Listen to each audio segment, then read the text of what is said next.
Baik Pak, perkenalkan nama saya Ilham Panca Maulana, saya dokter yang berjaga pada hari ini. Jadi setelah kita melakukan pemeriksaan kemarin mengenai keluhan Bapak, hari ini kita akan melakukan pemeriksaan fisik. Dan pemeriksaan fisik ini mungkin dirasakan kurang nyaman. Apakah Bapak bersedia? Bersedia. Baik, silakan Bapak berbaring terlebih dahulu. Jadi kita ini harus berada di bagian samping kanan dari pasien. Dan pasien ini harus diposisikan 30 derajat kepalanya untuk mempermudah pemeriksaan. Baik, untuk yang pertama kali adalah memastikan bahwa posisi pasien ini sudah nyaman. Apakah sudah nyaman, Pak? Setelah itu, jangan lupa untuk memosisikan pasien ini yaitu 30 derajat untuk mempermudah pemeriksaan. Nah, setelah itu juga posisikan kepala pasien ini menyamping ke bagian atau menoleh ke bagian kiri atau berlawanan dari kita agar mempermudah untuk pemeriksaannya. Baik, kok bisa melihat ke samping kiri. Nah, di sini saya akan memeriksa bagian vena jugularis atau bagian internal vena jugularis. Ini adalah di bagian dalam, ini sudah terlihat di bagian bawah, dan untuk bagian eksternalnya ini sudah terlihat juga. Nah, setelah itu kita juga memeriksa bagian atau mengidentifikasi vena jugularis. Nah, setelah vena jugularis ini kita periksa dan kita ukur untuk tekanannya, apakah normal atau tidak.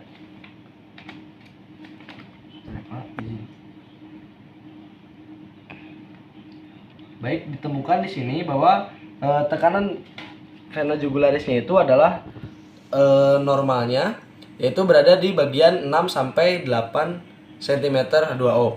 Nah, dimana untuk sudut sternumnya ini yaitu tadi berada 5 cm dari di atas bagian dari right atrium.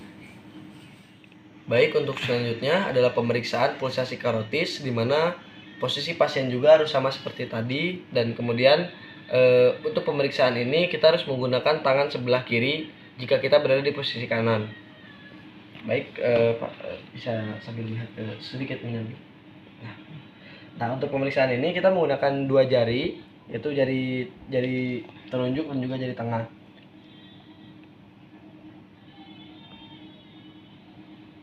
Nah, ini juga dilakukan di bagian samping sebelahnya, yaitu dengan menggunakan jari tangan kanan. Pak, bisa melihat ke sebelah.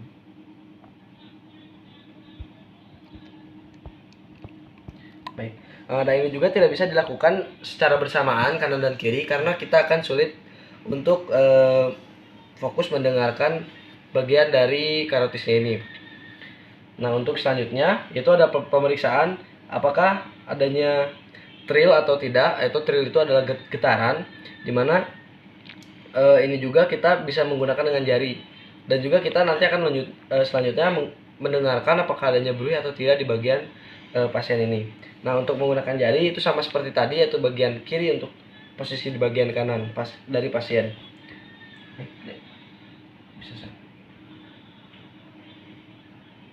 Nah, sebenarnya ini juga sudah terasa dari pertama tadi bahwa tidak ada getaran pada pasien. Nah, kemudian selanjutnya yaitu dengan mengecek menggunakan stetoskop, di mana apakah ada suara bruit atau tidak, yaitu dengan menggunakan bagian dari diafragma.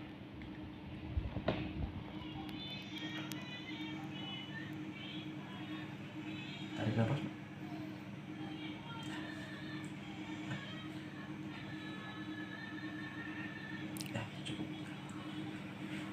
Baik, di sini tidak ditemukan adanya bruit atau adanya getaran.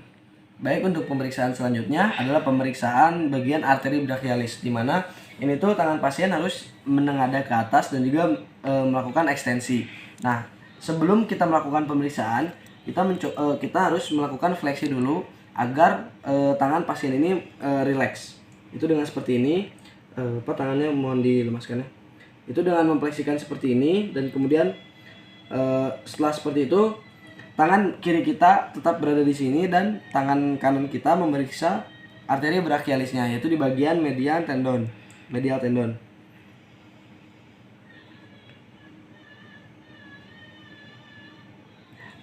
Baik, untuk selanjutnya adalah pemeriksaan toraks, di mana sebelumnya kita harus mengecek dulu apakah cahayanya ini sudah cukup atau tidak pencahayaannya.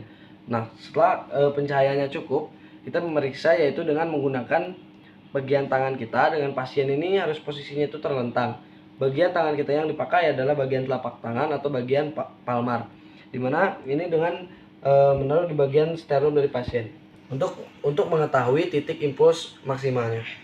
Seperti ini, diberikan tekanan dikit. Dan setelah itu kita lakukan juga agar titik impuls maksimum itu dapat terlihat itu dengan posisi pasien lebih miring. Dimiringkan seperti ini. Dan lakukan seperti tadi, diberi tekanan. Baik. Nah, itu adalah untuk memeriksa di bagian dari ventrikel kiri dari pasien. Untuk ventrikel kanannya itu dengan menggunakan jari tangan kita. Itu sama seperti tadi, namun tekanan ini hanya diberikan oleh jari saja. Nah, kemudian untuk pemeriksaan selanjutnya adalah pemeriksaan persekusi. Di mana pemeriksaan persekusi ini yaitu untuk mengetahui atau menilai ukuran jantung dari pasien. Di mana ukurannya ini adalah kita meriksa di bagian 3 posisi atau 3 arah, yaitu yang pertama untuk melihat dari batas kirinya. Untuk batas kiri dari normal pasien ini yaitu adalah di bagian ada perbedaan bunyi ketika kita melakukan pengecekan, itu di bagian kiri, di bagian ya. Untuk pemeriksaan itu normalnya adalah di bagian mid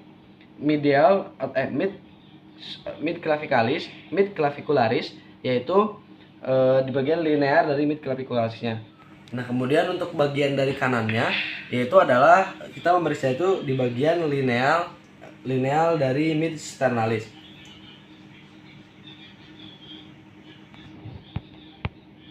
Baik, kemudian untuk selanjutnya yaitu adalah pemeriksaan di bagian batas dari atasnya. Untuk batas dari atasnya sendiri yaitu ada di bagian selaiga kedua.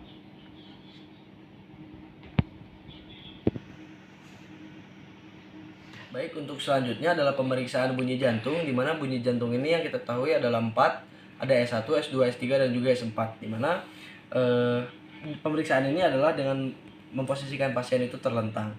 Kemudian kita ini memeriksa di bagian yang kita tahu adalah adanya 4 katup di bagian jantung. Itu yang pertama ada katup aorta, di mana katup aorta ini ada di bagian di atas selaiga kedua di linear sternalis. Nah, kemudian katup pulmonar yaitu adalah di bagian linear parasternalis kiri di selaiga kedua. Nah, kemudian yang ketiga ada katup trikuspid, di mana trikuspid ini yaitu perbatasan di corpus sternum dengan processus poideus. Nah, untuk yang terakhir ini adalah katup mitral, di mana katup mitral ini yaitu ada di selaiga kelima dan linear dari mid clavicularis di bagian kiri.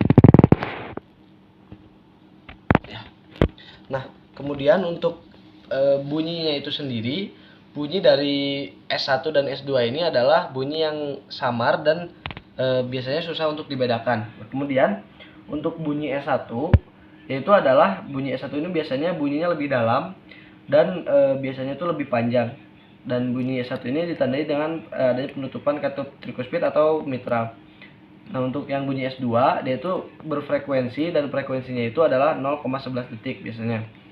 Nah, ini tuh adalah katup misalnya aorta dan juga pulmonar. Nah, kemudian untuk bunyi S3 ini tuh dia lebih ke terbunyi pada mid diastolik, di mana mid diastoliknya ini juga dia berfrekuensi rendah. Nah, kemudian untuk yang S4, tersendiri ini adalah dia itu frekuensinya juga rendah, namun adanya itu terdengarnya di akhir dari diastolik. Nah, kemudian untuk selanjutnya ada pemeriksaan murmur kardiak, di mana pemeriksaan murmur kardiak ini yaitu adalah pemeriksaan adanya suara tambahan atau suara yang seharusnya tidak ada. Di mana ini biasanya adanya murmur sistolik dan juga diastolik, di mana untuk sistolik ini biasanya murmurnya ini berbunyi di antara S1 dan juga S2. Dan untuk yang terakhir adalah pemeriksaan edema, di mana biasanya orang yang terdapat gangguan pada jantung itu akan adanya juga efek kepada kakinya, yaitu adanya edema, di mana tipe edemanya ini adalah pitting edema. Nah, untuk pitting edema ini biasanya bisa dilakukan pemeriksaan, yaitu dengan dilakukan pemeriksaan oleh jari kita dengan 2 jari kita, yaitu ditempelkan di bagian tulang kering dari pasien sekitar beberapa detik, 2-3 detik, kemudian dilepas. Nah, jika pasien ini terdapat edema, yaitu ketika kita lepas itu akan ada membekas jari kita yang tadi tempelkan. Dan di sini pasien ini tidak ada, bisa kita lihat, dan juga kita coba di bagian kaki yang sebelahnya. Itu ditahan dengan sekitar 2 sampai 3 detik. Kemudian kita lepas dan kita lihat juga bahwa tidak adanya bekas yang ada pada kaki pasien. Berarti di ini kita bisa pastikan bahwa pasien ini normal. Baik, jadi berikut adalah sebuah video pemeriksaan fisik dari pemeriksaan jantung atau kardiovaskular. Mohon maaf bila ada kesalahan. Terima kasih telah menonton. Wassalamualaikum warahmatullahi wabarakatuh.